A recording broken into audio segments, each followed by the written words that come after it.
tu maries avec ton mari et ton mari et toi, vous êtes en train de parler et tu as dit à ton mari que le jour il déjà, c'est toi qui vas prendre tous les biens. C'est-à-dire que c'est toi qui vas hériter de tous ces biens. Et il t'a dit non, si le déjà, c'est pas toi qui vas hériter de tous mes biens, c'est toi et mes parents et ma famille. Et toi, tu as dit non, c'est moi j'ai galéré avec toi. Donc ça ne peut pas, je ne peux pas prendre les biens, on ne peut pas partager les biens avec tes parents. C'est moi seul, je vais prendre les biens là, avec les enfants. Et il s'est fâché, il t'a tapé. Ok. Donc toi maintenant, il avait porté une bague, donc ça t'a laissé une marque. Toi maintenant, comme tu étais tellement fâché, tu as porté plainte. Et aujourd'hui, ta belle famille, c'est-à-dire les parents de ton mari, disent d'aller retirer ta plainte. Ok. Maintenant, toi, tu as porté plainte là. Moi, c'est une question que je te pose. Hein. Tu as porté plainte. Est-ce que si le problème arrive devant les tribunaux, est-ce que tu es prête à divorcer? Non. Mais tu as porté plainte là. Après, c'est dit que si on le convoque, on ne sait jamais, il va en garde à vue ou je ne sais pas quoi que ce soit. Après, il va revenir, vous allez rester ensemble encore? Hein? Non, mais il n'a pas le droit de me frapper, écoute. Non, ça, il n'a pas du tout le droit. Mais c'est la question que je suis en train de te poser. Je te pose des questions. Les questions que je pose sont des questions très sensées. Ce sont des questions très sensées. Sinon, il n'a pas le droit, il n'a pas du tout le droit. On dit non à tout type de violence conjugale. On dit non, c'est interdit, on n'a pas le droit. Mais moi, les questions que je te pose sont des questions très sensées. Je veux dire, tu as porté plainte, c'est vrai.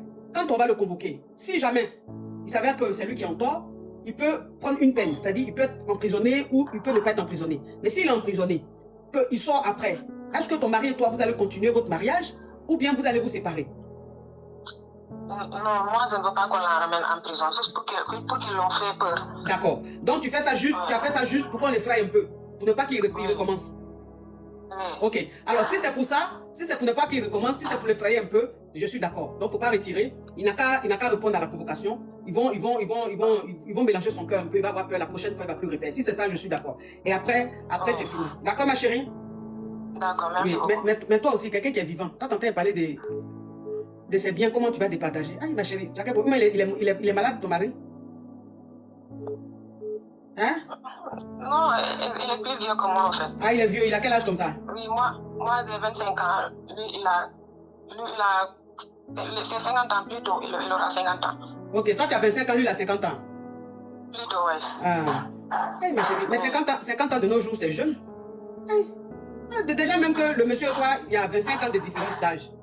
Maintenant, tu t'assois, tu lui dis le jour, tu vas dire là, je vais prendre ça, je vais prendre ça. Mais le monsieur même, il sait que même il est beaucoup plus âgé que toi. Et déjà, tu es en train de parler de ta vie après son Djali. Mais c'est pas, ça dit que ce qu'il t'a fait là, non seulement il a eu peur de te perdre, et puis il s'est dit, mais la petite là, pourquoi elle dit ça?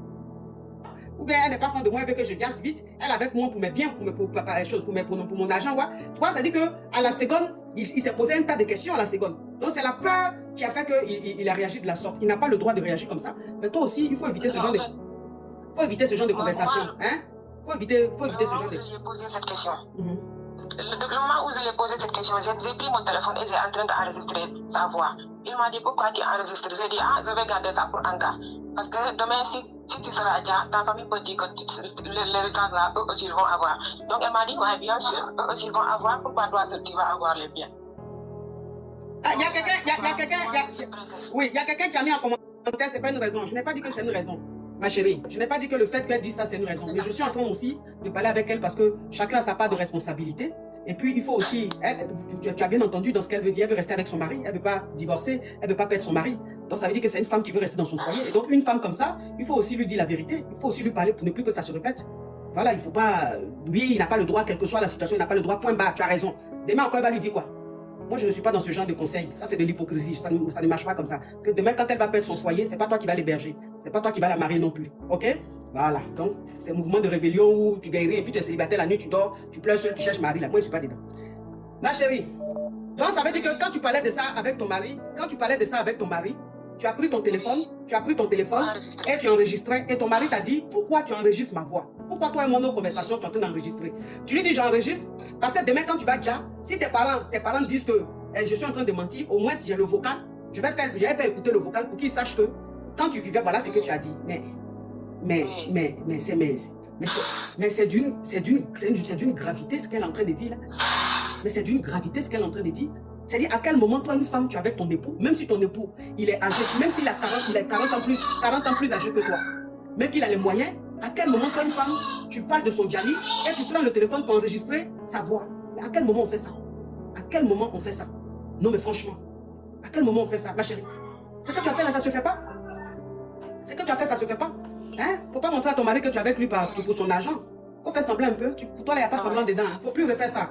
Tu as compris? Et puis, faut arrêter de parler de son Djali comme ça.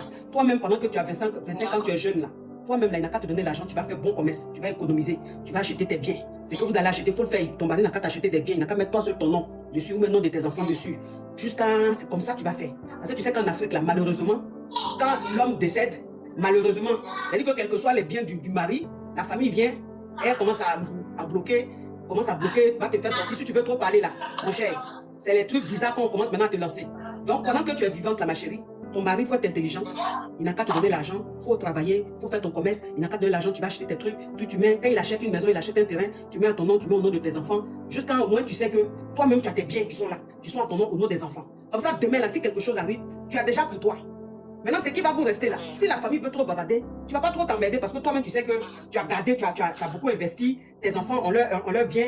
Votre avenir est sécurisé. Il faut te comporter comme ça. Tu as compris? Tu as compris, ma chérie? Ok, au revoir. Au revoir.